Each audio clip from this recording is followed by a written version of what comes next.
Hello and welcome to only UPSC. Students, उम्मीद करता हूं कि आप अच्छे होंगे, स्वस्थ होंगे। आपका ओनली यूपीएससी पर बहुत बहुत स्वागत है। हम नई क्लास शुरुआत कर रहे हैं, जैसा कि आपको लगातार 4-5 दिन से बताया जा रहा है। उसी के क्रम में ये पहली क्लास है आपकी, यानी कि जो एकदम जीरो से तैयारी करना चाहते हैं यूपीएससी के लिए, जिनके मन में आईएएस बनने का सपना है, जिनके मन में आईपीएस बनने का सपना है, जो भारतीय सिविल सर्विसेज की तैयारी करना चाहते हैं, उनके लिए ओनली यूपीएससी का ये बहुत बड़ा प्रोग्राम आज से शुरू हो रहा है। यानी कि जीरो से आज से हम पूरी क्लास शुरू करेंगे। क्लास शुरू करूं उससे पहले मैं आपको एक छोटा सा मोटिवेशनल बात बताता हूं, जो बहुत जरूरी है आपके परीक्षा के लिए। एक बार क्या था कि एक व्यापारी था, उसके पास 10 लाख रुपए थे। अब जब उसे कोई काम करना होता था तो डरता था कि कहीं मैं 10 लाख रुपए अपना इन्वेस्ट कर दिया और मुझे घाटा लग गया तो क्या होगा मेरा। इस डर में वो कोई काम नहीं कर पाता था।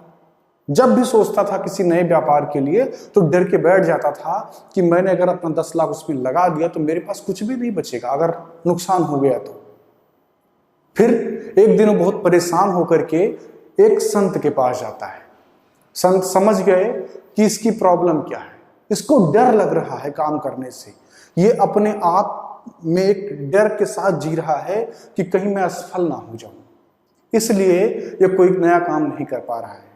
तो उस संत ने कहा कि ठीक है व्यापारी महोदय, हम आपकी मदद करेंगे। और उन्होंने मदद करने के लिए एक चेक दिया जो कि 10 लाख रुपए का था। 10 लाख रुपए का चेक काट के दे दिया। अब वो व्यापारी 10 लाख रुपए का चेक लेता है, अपनी जेब में डालता है, अपने घर आता है। फिर सोचता है अब कोई व्यापार करेंगे, क्योंकि अगर मेरा नुकसान हो गया तो 10 लाख मेरे पास हैं जो मुझे उस संत ने दिया है। अब वो पॉजिटिव हो गया, उसका दिमाग सकारात्मक रूप से काम करने लगा और उसने व्यापार अपना शुरू किया। लेकिन उसने उस 10 लाख का प्रयोग नहीं किया जो चेक उसको संत ने दिया था। उसने सोचा कि ये मेरी लायबिलिटी है, ये मुझे बाद में देना पड़ेगा उसको। तो उसने अपने ही पैसे से व्यापार करना क्या किया, शुरू किया। और उसका व्यापार धीरे धीरे करके बढ़ गया और वो एक सफल व्यापारी बन गया। एक दिन उसके मन में आया कि लाओ उस चेक को निकालते हैं और जा करके उस संत महोदय को दे आते हैं और उनका धन्यवाद करते हैं। वो गया चेक देने के लिए। तो चेक जब उसने दिया तो संत महोदय ने कहा कि उस चेक को आप खोल करके एक बार देखिए। वो चेक 0 रुपए का था, 0 रुपए का था। उस चेक में कुछ भी नहीं था। वो चेक जो था वो एक मोटिवेशन था, एक पॉजिटिविटी थी जो उस संत ने उस व्यापारी को दिया था। ओनली यूपीएससी आपके लिए उसी चेक के समान है। आपके दिमाग में जो डर है असफलता को लेकर के, कि आपने संसाधन और समय का अगर प्रयोग कर दिया और कल को आप असफल हो गए तो आपका वो डर आपको ये बड़े काम करने से रोकता है। यूपीएससी सीएससी की तैयारी एक जिंदगी को दांव पे लगाने जैसी होती है। इसमें बहुत सारे संसाधन की जरूरत होती है और बहुत सारा समय भी लगता है। तो बहुत सारे लोग संसाधन के अभाव में और बहुत सारे लोग इस डर में कि कहीं मैं इसमें असफल ना हो जाऊं, इसकी तैयारी छोड़ देते हैं। लेकिन ओनली यूपीएससी उस चेक के समान है जो उस संत ने उस व्यापारी को दिया था, जो 0 रुपए का था, लेकिन वो उसके लिए मोटिवेशन का काम किया, उसके लिए पॉजिटिविटी का काम किया और वो सफल हो गया। ओनली यूपीएससी आपके लिए उसी चेक के समान है। और जिस दिन आप सफल हो जाएंगे, बस अगर आप मेरे चैनल पर आकर के एक धन्यवाद, एक शुक्रिया लिख देंगे तो मेरा एक काम सफल हो जाएगा। लेकिन इस काम में आपको थोड़ा सहयोग मेरा भी करना होगा। सहयोग बस इतना करना है कि अगर आप तक मेरा एक क्लास पहुंच रहा है बिल्कुल मुफ्त में, कोई चार्ज नहीं लिया जा रहा है, तो बस आप थोड़ा सा काम कर लिया कीजिए, इसको शेयर कर दिया कीजिए उन विद्यार्थियों तक जिनके पास कोई संसाधन नहीं है, ताकि वो भी इसका लाभ उठा पाए। ये बस आपका एक छोटा सा गिफ्ट होगा मेरे लिए। इससे आप गुरुदक्षिणा कह लें या मेरी फीस कह लें। बाकी आप लाइक कर दिया कीजिए और अगर नए हैं तो इस चैनल को सब्सक्राइब कर लीजिए और नोटिफिकेशन भी ऑन कर लीजिए। पूरी यूपीएससी की तैयारी फ्री में करवाई जाएगी और बाइलिंगुअल क्लास होगी, यानी कि हिंदी और इंग्लिश का मिक्सचर, कोई प्रॉब्लम भाषा को लेकर के नहीं होगी। तो आइए अब हम शुरुआत करते हैं, अपने पाठ्यक्रम की बात करेंगे। हम आज से शुरू करेंगे भूगोल। जो पहली क्लास आपकी होगी वो भूगोल की होगी और एकदम शुरुआत से होगी। ये पहली क्लास है। अगर आप अभी आए हैं, कोई देर आपने नहीं किया है, बिल्कुल आज से शुरू कर सकते हैं और डेफिनेटली आप IAS, IPS, IFS बन सकते हैं। तो आइए शुरू कर लेते हैं। भूगोल, जियोग्राफी,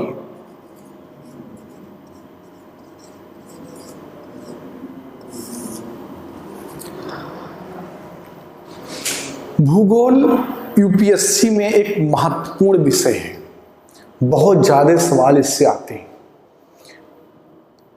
इसके पीछे जो क्रोनोलॉजी वो ये है, क्योंकि यूपीएससी CSC का जो एग्जाम होता है प्रिलिमिनरी का, उसमें जो फॉरेस्ट का पेपर होता है वो भी साथ में होता है। फॉरेस्ट का मेंस अलग से होता है, यानी कि जो इंडियन फॉरेस्ट सर्विस है उसका प्रीलिम्स भी CSC के साथ में होता है। तो इसीलिए जियोग्राफी के क्वेश्चन कभी भी यूपीएससी के पेपर में कम नहीं हो सकते हैं। ये यूपीएससी की एक मजबूरी है। तो ये जो है सेक्शन बहुत महत्वपूर्ण है, इसीलिए शुरुआत भी हम यहीं से कर रहे हैं। भूगोल से हम शुरुआत कर रहे हैं। ये आपकी पहली क्लास है।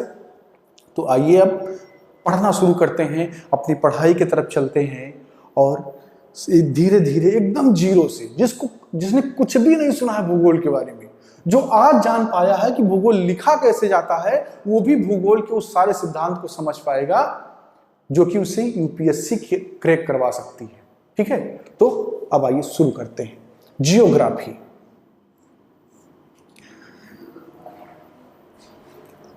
ईसा मसीह के जन्म से 234 वर्ष पूर्व 234 वर्ष पूर्व, यानी कि 234 ईसा पूर्व एक यूनान के विद्वान हुए, एक यूनानी विद्वान हुए, एक यूनानी विद्वान हुए जिनका नाम था इरेटास्थनीस। इरेटास्थनीस इरेटास्थनीस नाम के एक विद्वान जो कि यूनान के रहने वाले थे, 234 ईसा पूर्व में भूगोल के अध्ययन को जियोग्राफी शब्द देते हैं। जियोग्राफी शब्द देते हैं, यानी कि जो भूगोल का अध्ययन है उसको जियोग्राफी किसने कहा? इरेटास्थनीस नामक एक यूनानी विद्वान ने कहा। भूगोल की शुरुआत मूलतः यहीं से मानी जाती है।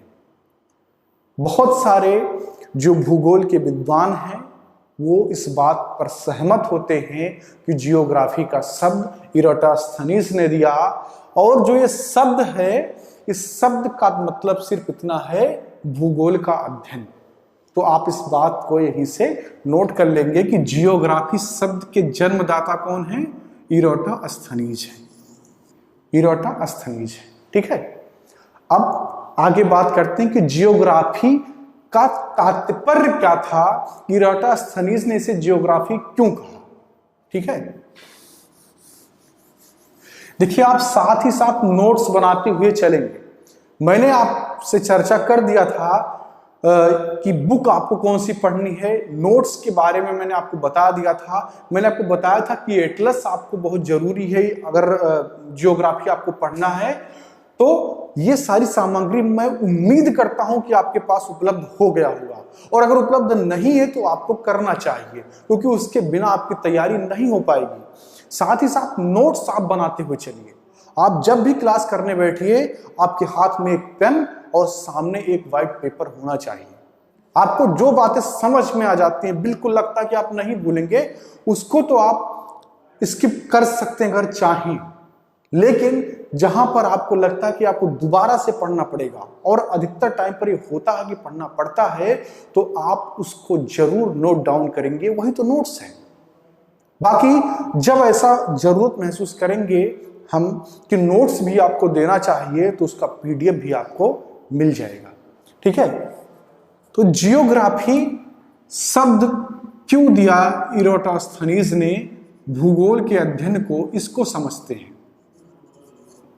तो जियोग्राफी जो है वो दो शब्दों से मिलकर के बना है। एक शब्द है आपका जियो और जो दूसरा है ग्राफोस। इरोटोस्थनीज ने जियोग्राफी शब्द दिया भूगोल के अध्ययन को, और ये जो जियोग्राफी है दो शब्दों से मिलकर के बना है, जियो और ग्राफोस। जियो का मतलब होता है पृथ्वी, जियो का मतलब होता है पृथ्वी, जियो का मतलब पृथ्वी, और ग्राफोस का मतलब होता है अध्ययन। ग्राफोस का मतलब होता है अध्ययन, यानी कि पृथ्वी के अध्ययन को इरोटोस्थनीज ने जियोग्राफी नाम दिया। ठीक है, और ये कब दिया? ईसा मसीह के जन्म के 234 वर्ष पूर्व, ईसा पूर्व। ठीक है, तो ये था भूगोल का इतिहास कि भूगोल शुरू कहां से होता है। अब हम बात करते हैं कि यूपीएससी भूगोल में कौन कौन से सेक्शन से सवाल पूछती है, इसका मतलब उसका पाठ्यक्रम। हमने आपसे वादा किया था कि जब भी हम कोई नई क्लास शुरू करेंगे तो उसके पाठ्यक्रम की चर्चा सबसे पहले करेंगे। तो भूगोल की क्लास आज हम शुरू कर रहे हैं, तो सबसे पहले यह देखेंगे कि यूपीएससी ने उसके लिए जो पाठ्यक्रम निर्धारित किया है उसने उसको लिखा क्या है, पाठ्यक्रम में लिखा क्या है। देखिए स्टूडेंट्स, पाठ्यक्रम आपको याद होना बहुत जरूरी है। क्यों जरूरी है? क्योंकि आप जानते हैं कि यूपीएससी एक बड़ी परीक्षा है, एक डायनामिक परीक्षा है। तो जब आप यूपीएससी की तैयारी कर रहे होते हैं तो आपके नाक, आंख, कान सब खुले होने चाहिए। यूपीएससी कहीं से कुछ भी सवाल पूछ सकती है। ठीक है, तो जब पाठ्यक्रम आपको याद होगा तो क्या होगा कि आप जब भी कोई नया चीज देखेंगे तो आप तुरंत से कनेक्ट कर पाएंगे कि अच्छा ये चीज मेरे पाठ्यक्रम में थी और मुझे इसको पढ़ना चाहिए, समझना चाहिए। एग्जाम्पल के लिए, जैसे आपने अखबार खोला और अखबार में आपको दिखा सियाचिन ग्लेशियर, सियाचिन ग्लेशियर से रिलेटेड कोई मुद्दा आपको दिख गया, तो आपको यह पता होना चाहिए कि जो आपका पाठ्यक्रम है उसमें भारत का भौतिक भूगोल है, और भारत के भौतिक भूगोल में अगर आप नॉर्थ इंडिया की तरफ देखें तो जो ट्रांस हिमालय का पार्ट है उसमें सियाचिन ग्लेशियर है, तो आप कनेक्ट कर पाएंगे। तो सबसे पहले पाठ्यक्रम आपको जुबानी याद होना चाहिए। अब आइए देखते हैं कि यूपीएससी में भूगोल का पाठ्यक्रम क्या है।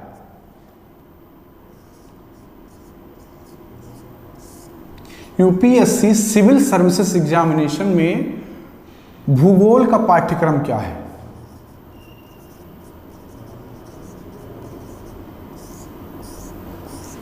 ठीक है, भूगोल के पाठ्यक्रम को हमें समझना है।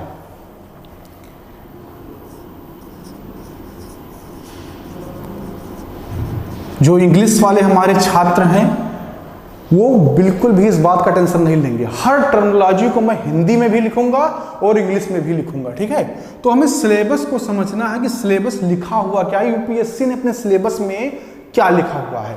एक चीज यहां पर आप ध्यान रखेंगे, और वो ध्यान आपको ये रखना है कि ये पीटी का क्लास है, 2021 सीएससी को ये समर्पित है। ठीक है, तो जो अभी हम चर्चा करने जा रहे हैं सिलेबस की, ये प्रारंभिक परीक्षा की सिलेबस की बात हम करेंगे। ठीक है, और ये जो हमारी तैयारी पूरी है ये किसके लिए है? ये सीएससी 2021 प्रारंभिक परीक्षा के लिए है। ठीक है, तो आप इसको बिल्कुल कंफ्यूज नहीं करेंगे। तो पाठ्यक्रम में यूपीएससी ने क्या लिखा है इसको देख लेते हैं। तो पाठ्यक्रम में यूपीएससी ने लिखा है भारत एवं विश्व भूगोल। यूपीएससी ने पहले लाइन में लिखा भारत एवं विश्व भूगोल, ये यूपीएससी ने अपने पाठ्यक्रम में लिखा। और हमेशा यूपीएससी का जो पाठ्यक्रम आप कभी देखेंगे, देखिए उसका पाठ्यक्रम हो सकता है इस वीडियो में मैं डिस्क्रिप्शन बॉक्स में आपको दे दूं उसका पूरा पीडीएफ, ठीक है। तो वो क्या करते हैं कि एक हेडिंग पहले देते हैं और उस हेडिंग के अंतर्गत सब हेडिंग देते हैं जिसमें वो उसको थोड़ा विस्तृत करके लिखते हैं, ठीक है।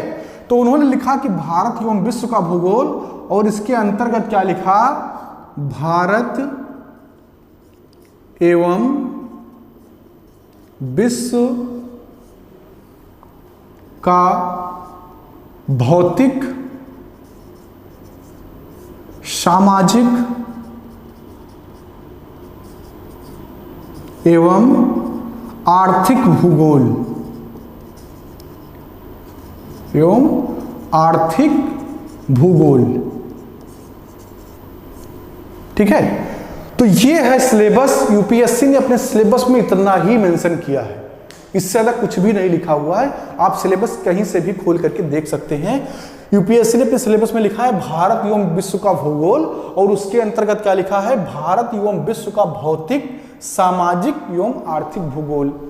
मेरे इंग्लिश मीडियम के छात्रों के लिए मैं बता दूं क्या कि इंग्लिश में सिलेबस में क्या लिखा हुआ है, इंडियन एंड वर्ल्ड जियोग्राफी, और उसके अंतर्गत जो बातें लिखी हुई हैं, Indian and world geography, physical, social and economical.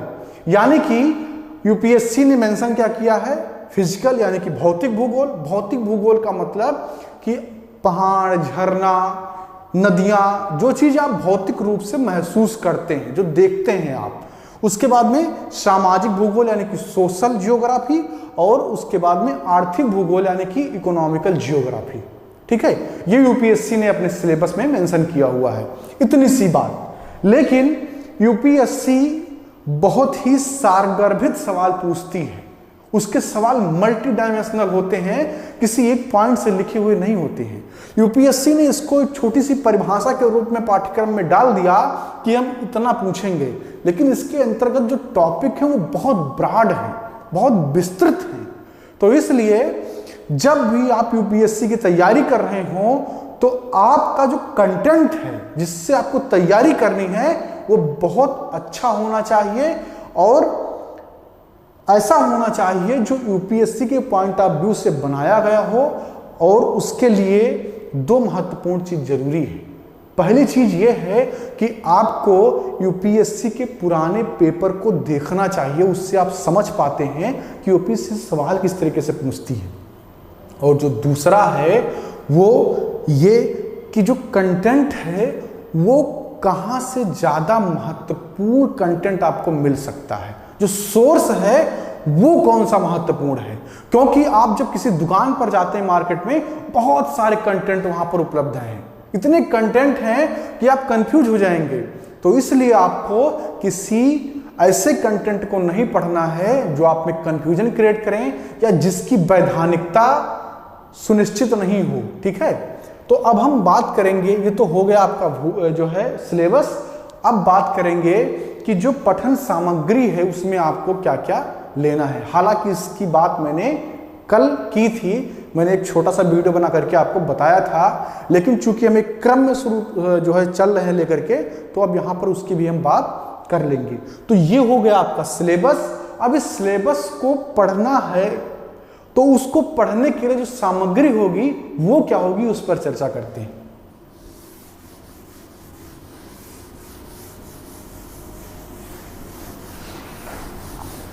उन्नीस 1980 के दशक तक जो सिविल सर्विसेज है ये इलीट वर्ग का एक नौकरी हुआ करता था, लेकिन उसके बाद से परिवर्तन हुआ, और परिवर्तन ऐसा हुआ कि यूपी बिहार के ग्रामीण परिवेश के लोग भी इस परीक्षा में सम्मिलित होने लगे और सफल होने लगे।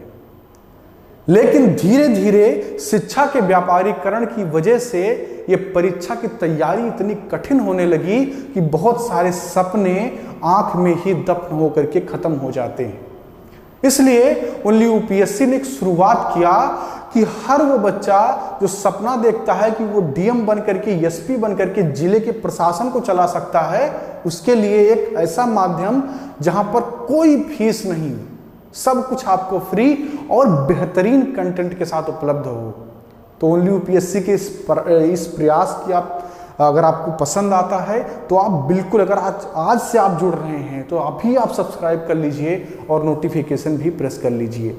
देखिए, बार बार ये बोलना कोई आर्थिक फायदा मुझे नहीं देता है, लेकिन इससे होगा क्या? जब आप लाइक करते हैं, जब आप सब्सक्राइब करते हैं, जब आप शेयर करते हैं, तो आप जैसे जो संसाधन के अभाव में तैयारी नहीं कर पाते हैं, अन्य तमाम लोग उससे लाभान्वित हो जाते हैं। क्योंकि वीडियो शेयर जब होता है तो आगे जाता है, लाइक होता है तो वो आगे जाता है और बहुत सारे अन्य लोगों का फायदा हो जाता है।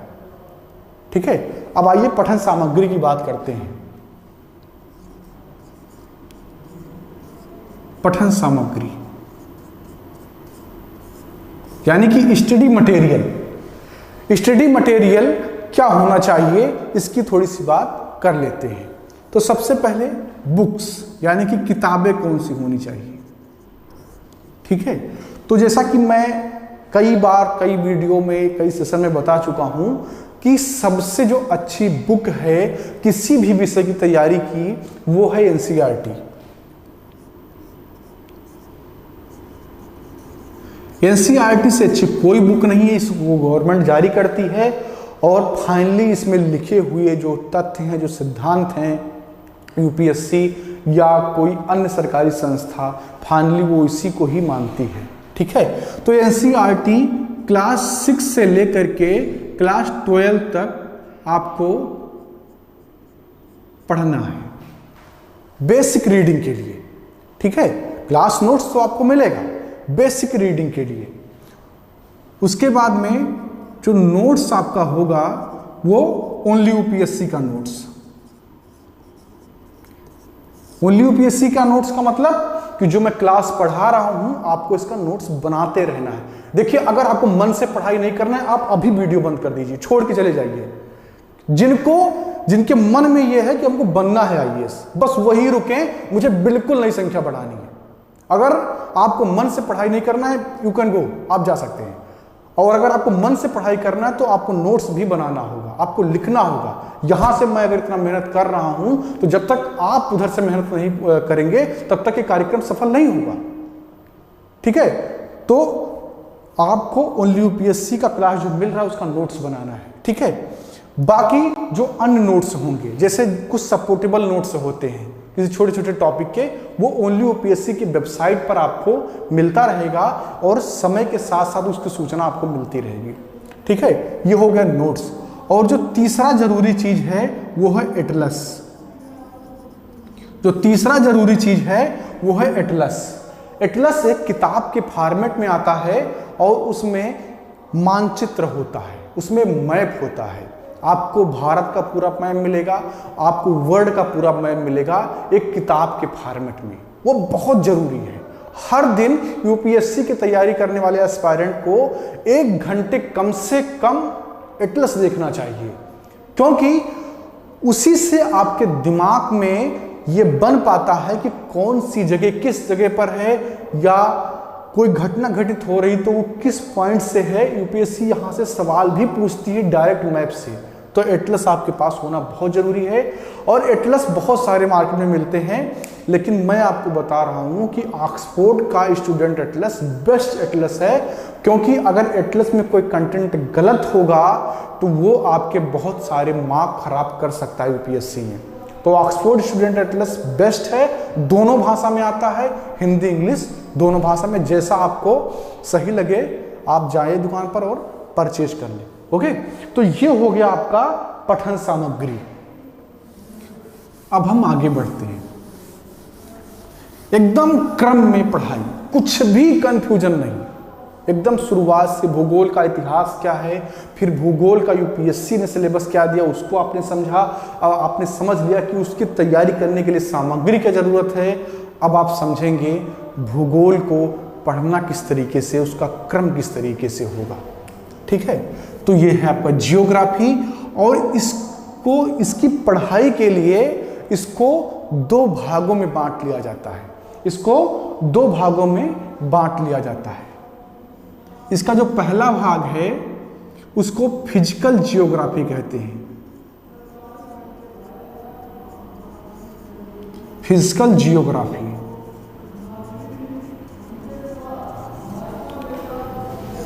जो इसका दूसरा पार्ट है वो है ह्यूमन जियोग्राफी।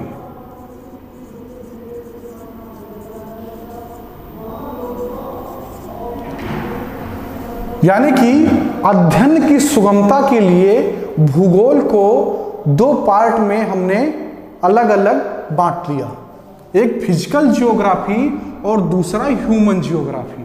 ठीक है, अब इसमें कौन कौन से कंटेंट होंगे, इसमें कौन कौन से कंटेंट होंगे, उसी के क्रम में आपको पढ़ाई करना है।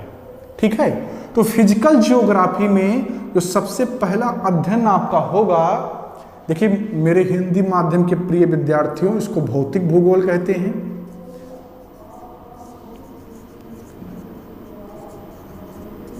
और इसको क्या कहेंगे, मानवीय भूगोल।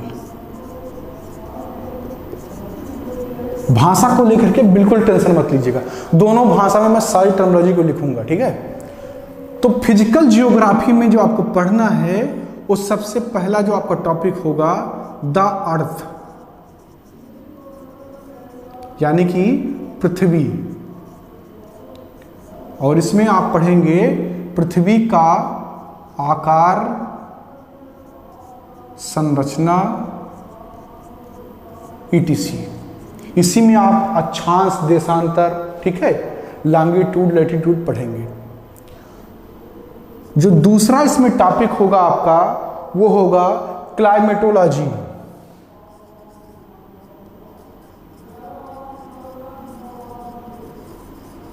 यानी कि जलवायु विज्ञान।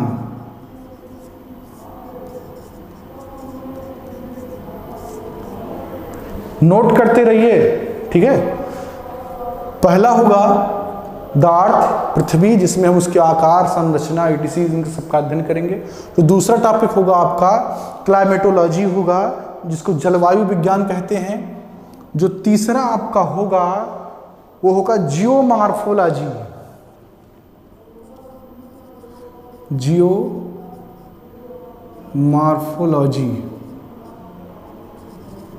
ठीक है, जियोमॉर्फोलॉजी, भू आकृति विज्ञान इसको कहते हैं, भू आकृति विज्ञान। ठीक है, जियोमॉर्फोलॉजी यानी कि भू आकृति विज्ञान। ठीक, इसके बाद जो आपका अगला टॉपिक होगा इसमें वो होगा ओशियनोग्राफी,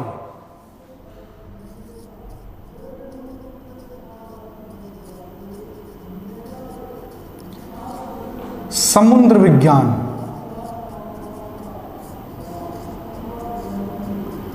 समुद्र विज्ञान, ठीक है, ओशियनोग्राफी। अगला जो आपका टॉपिक होगा वो होगा बायोजियोग्राफी, बायोजियोग्राफी। ठीक है, बायोजियोग्राफी जिसको जैव भूगोल कहते हैं।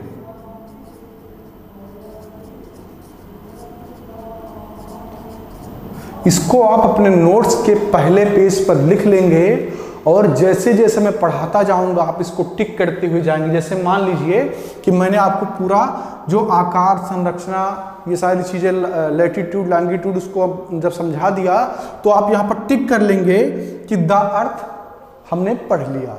जब मैं आपको क्लाइमेटोलॉजी यानी कि वायुमंडल की परतें, मध्यमंडल, क्षोभमंडल, सारी चीज़ें मैं आपको पढ़ा दूंगा, उसकी घटनाएं, तो आप यहाँ पर टिक कर लेंगे क्लाइमेटोलॉजी हमने पढ़ लिया। जब जियोमॉर्फोलॉजी यानी कि पृथ्वी के अंदर क्या है, क्रोड क्या होता है, ये सारी चीज़ें आप पढ़ लेंगे तो आप टिक कर लेंगे कि हमने जियोमॉर्फोलॉजी पढ़ लिया। जब समुद्र के बारे में आप पढ़ लेंगे तो आप यहाँ पर टिक कर लेंगे कि हमने ओशियनोग्राफी पढ़ लिया। ये आपकी टोटल जो अंडरस्टैंडिंग एक सब्जेक्ट को लेकर के उसके लिए बहुत महत्वपूर्ण है। देखिए, जब तक पूरा गेम आपके दिमाग में नहीं होगा ना, आप बिल्कुल सफल नहीं हो पाएंगे। किसी भी परीक्षा की तैयारी, किसी भी विषय की तैयारी के लिए सबसे जो जरूरी चीज है वो ये है कि आपके दिमाग में पहले से उसका पूरा एक मैप तैयार हो कि ये चीज है और ऐसे ऐसे हमको पढ़ना है।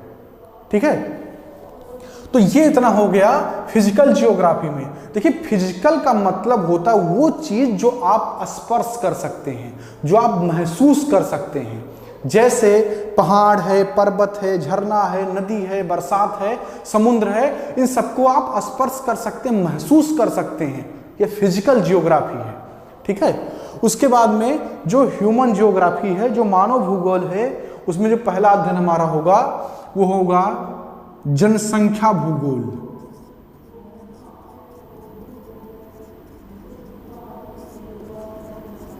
जनसंख्या भूगोल, ठीक है। Population geography. जो दूसरा होगा इसमें वो होगा इकोनॉमिकल जियोग्राफी, यानी कि आर्थिक भूगोल।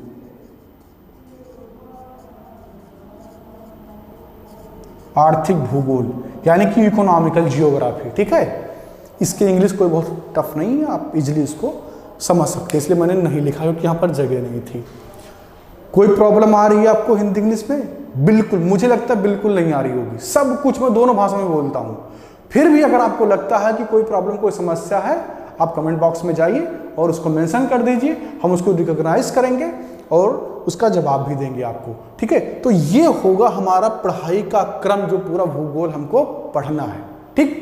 अब इसमें जो हमारा सबसे शुरुआत का जो पहला टॉपिक होगा वो होगा द अर्थ, यानी कि पृथ्वी, पृथ्वी का अध्ययन। ये हमारा सबसे पहला टॉपिक होगा और यहीं से अपनी पढ़ाई शुरू करेंगे। तो द अर्थ आपको पढ़ना है, सबसे पहला टॉपिक आपका द अर्थ होगा। और इसमें भी बहुत सारे सब टॉपिक हैं, क्योंकि ये अपने आप में एक बड़ा जो है टॉपिक है द अर्थ, इसको आपको समझना है, ठीक है। पृथ्वी, द अर्थ। अब इसमें कई सब टॉपिक हैं, तो इन सब टॉपिक को मैं नेक्स्ट क्लास से आपको पढ़ाना शुरू करूंगा, जिसमें टॉपिक जो है मैं उसको लिख दे रहा हूं ताकि आपके दिमाग में एक बार उसके बारे में मैं बन जाए, ठीक है। तो जिसमें टॉपिक होगा वो पहला टॉपिक आपका होगा पृथ्वी एक ग्रह के रूप में।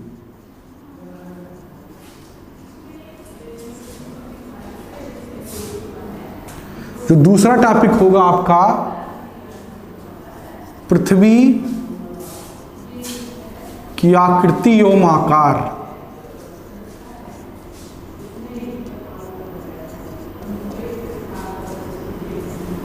और इसी में आप पढ़ेंगे उसका जो चाल है, उसका जो परिक्रमण है, उससे प्रभाव क्या होता है। ये दो टॉपिक आपको पृथ्वी में पढ़ना है, ठीक है। तो इसके लिए आपको नेक्स्ट क्लास देखना होगा। इस क्लास में इतना ही। क्लास को लाइक कीजिए, शेयर कीजिए, और अगर नए आए हैं तो अभी सब्सक्राइब कर लीजिए, नोटिफिकेशन ऑन कर लीजिए, ताकि कोई भी नया क्लास हो तो आपका जो है आपको उसकी सूचना मिल जाए। एक और बात आपके लिए जानकारी है, आप अभी तैयारी यूपीएससी की कर रहे हैं, ठीक है।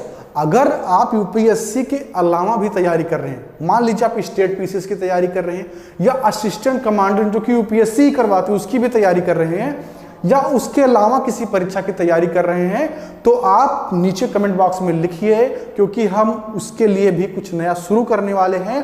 तो मैं स्टूडेंट्स का पोल देखूंगा कि कितने स्टूडेंट्स आ रहे हैं जो बोल रहे हैं कि हमको स्टेट पीसीएस की तैयारी करनी है, स्पेशली यूपी स्टेट या मध्य प्रदेश का। ये सारा चीज़ आपको कमेंट बॉक्स में मेंशन करते हुए जाना है, ठीक है। अगर आप किसी अन्य परीक्षा की तैयारी करते हैं तो भी आपको बताना है, हम उसके लिए अलग से तैयारी शुरू करवाएंगे। लेकिन जो यूपीएससी की तैयारी करने वाले हैं वो बिल्कुल आप नीचे सब्सक्राइब कर लीजिए और बेल आइकन भी प्रेस कर लीजिए। मिलते हैं अगली क्लास में, पढ़ेंगे पृथ्वी। धन्यवाद।